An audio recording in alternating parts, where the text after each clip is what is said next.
Packers at Patriots Sunday Night Football. We're taping on Wednesday, Marco, and Rodgers is questionable. The decision they're saying is going to be made on Saturday. This gives us an opportunity to really drill down on the value of a key quarterback like Rodgers. How many points is he worth?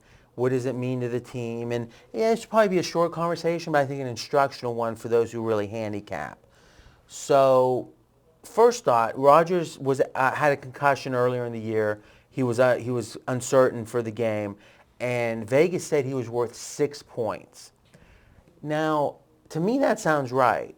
In general, and let's talk about the backup. The backup for the Pats or for the Packers is not impressive. Yeah, Matt Flynn, 55% completions on the year, no touchdowns, 1 interception. So, and he came in last week, and it was ugly against Detroit. And we were talking about Castle earlier. Last week, Vegas said he was worth 1.5 points. This is a guy, I think it was 22 touchdowns, 4 interceptions. So like a really good year. Guy that, just a couple years ago led the Pats to 11-5 record. And the backup was 0 for 9 and now 0 for 10. As a starter. And they said 1.5 points?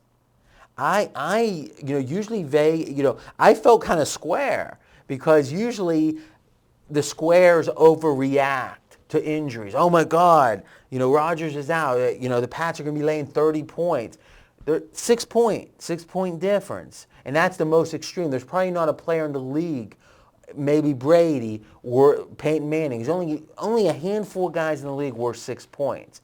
So I guess that's an interesting concept is most people overreact to injuries. How do you handle injuries typically in your handicapping that takes advantage of that? Well, generally, and we've talked about it numerous times on different podcasts, I've been a proponent of the injured player theory in most instances. So define that? The injured player theory is you take the team with the injured star the first week. So you back them the first week. The reason behind it is you're getting an inflated number from Vegas because Vegas is always going to put a higher premium on because the public's overreacting. You got the team that's injured. The rest of the team takes it up a notch. They play at a different intensity because they know they have to compensate for the loss of the star. And on the flip side, the team you're playing generally has a little bit of a mental, letdown because they think, we just caught a break. We don't have to face the star. So it's a perfect storm to take advantage of it. There's a second part to that. The next week, if they did win or cover, I'll go against that team the next week because now the value in the line is gone because Vegas figures they over-adjusted the week before. The team that took that, playing at a different level can relax just a hair because they won without the star. And the other team doesn't take them for granted because they see, hey, look what happened last week. So it all goes against you. So the squares are typically one step behind. The wise guys, the winners, are one step ahead. I love it. Now, isn't there exceptions, though? And to me, go ahead. There is exceptions, and we have talked about it. When there's certain quarterbacks and the teams just don't have a good, viable plan B, and we saw that last week with Matt Castle, we're going to see that this week if Rodgers can't go. What makes it worse in this game with Rodgers is they have no running game to rely on. And they're going against a team that their offense, and I'm going to say, mark it down, I'm going to praise the New England Patriots because, I've been, on the wrong side of them. What Brady did in a snowstorm last week was absolutely mind-boggling. This brings up the point because last week we had a confrontation. Really? You backed down. And there was a lot of feedback about it where, Marco didn't seem to want to back his opinion. So I'm going to give you one more opportunity because, again, you felt strongly about your opinion. In your mind, you thought that the Patriots, the Steelers, the Jets, and the Ravens were all about equal to the point where it was hard to distinguish between them. Because I asked you, we were talking about power rankings. You want to go head-to-head on this, Dustin, so we can see Marco's face? All right. You're going to see my face coming through the head here. So let's stay focused. So I strongly believe that the Patriots and the Steelers are here. And again, I think the Pats are better, but amongst the four, I think the other two are 3 and 4 clearly.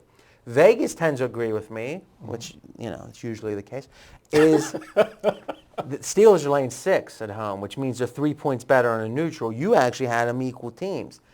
I was willing to lay 120, and say, I will lay 120 and give me the Pats and the Steelers to make the Super Bowl, you take it. Do you want a chance to No, because the way tell me I was right or take the bet? they are the two best teams in the AFC right now. Damn. They are. Okay.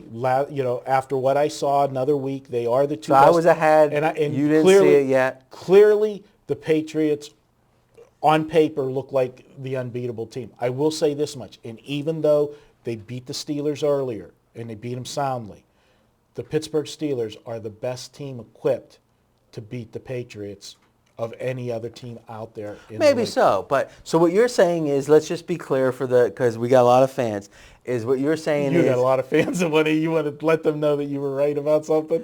Is that the point? I just want to be clear, is you didn't see it, but I did. I put the four teams.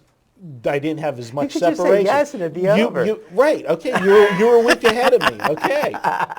All right. So Come back and talk to me in 31 years. Oh, Lord. That's a sad thought. All right. So if Rodgers does play, concussions, I've heard things where half a year players say in hindsight they were kind of in a fog.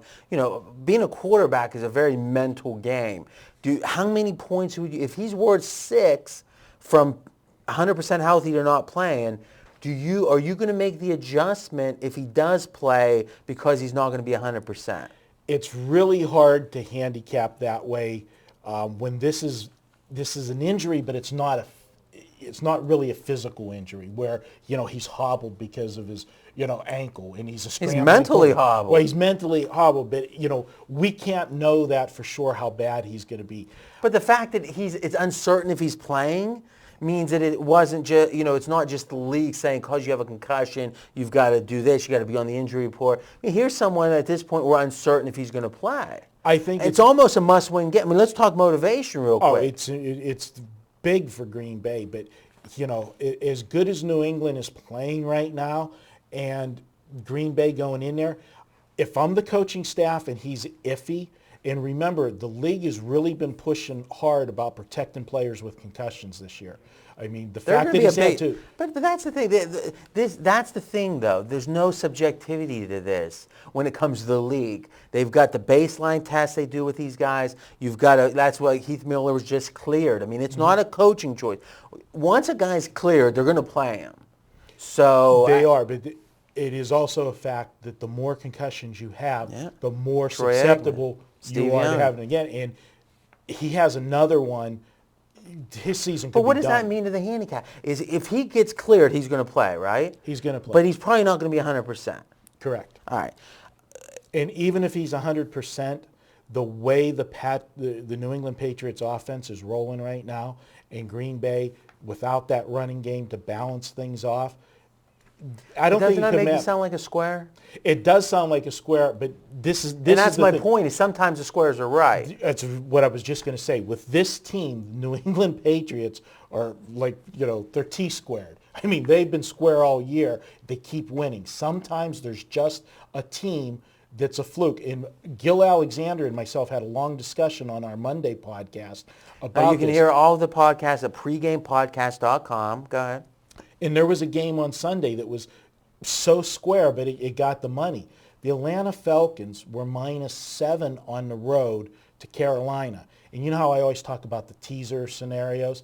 You think about that game. You had the team with the best record in the league. I know, but let's back up a second and you can make your point if you want, but I think there's a point one level deeper. We all know square sides win. At best it's going to be 48-52. If all it took was identifying this, I can go down the schedule and pick you the square sides right away. If all you had to do was fade them, at most you're going to win 52% doing that. To me, a square handicap is sometimes right. And to me, that's a difference. There's always going to be a square side, but I'm saying that if you talk to the smartest NFL guy in the world, he might say you don't want to fade New England right now because they're that good. And that's the same thing the guy at the bar is saying. And my point is sometimes a square handicap is right. We all know square sides win, right? All right, my last thought. Usually with a team on a roll, sometimes you talk about flat spots or, they take things for granted. Belichick is renowned for keeping a streak going. Mm-hmm. I mean, they have, I think, 23 games, the longest win streak in the modern NFL, or, maybe all time. I know that was in the mid 2000s. And you know what team stopped that? Pittsburgh. Of course. But then we lost. Yeah. That was Big Ben's second or rookie year, right? We went 15-1 that year, and New England came into Pittsburgh and was laying 3. And I was a sucker. I said, that's too much value. And I sat there. It was one of the coldest games I ever went to in I my remember life. that one. That was sad. I actually didn't watch the second half. I was so upset. And then I went to turn on the radio. I said, maybe, when I got back in the car, I went to Office Max or something. I said, maybe they came back. And no. If you define a good performance as 350 yards of offense, I know that's a little arbitrary. We talked about this last week. New England is now 43-20 with 2 pushes, ATS, after that game.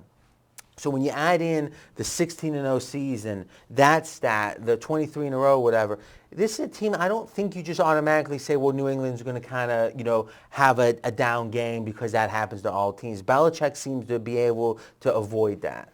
If there was ever a game for him to have a flat spot, it was last week, that situation going to Chicago, and again, they didn't do it. A win this Sunday virtually locks up home field advantage for New England because there will only be 2 games left, and every team that's within striking distance of New England, they've already beaten, so it's in essence 2-game distance.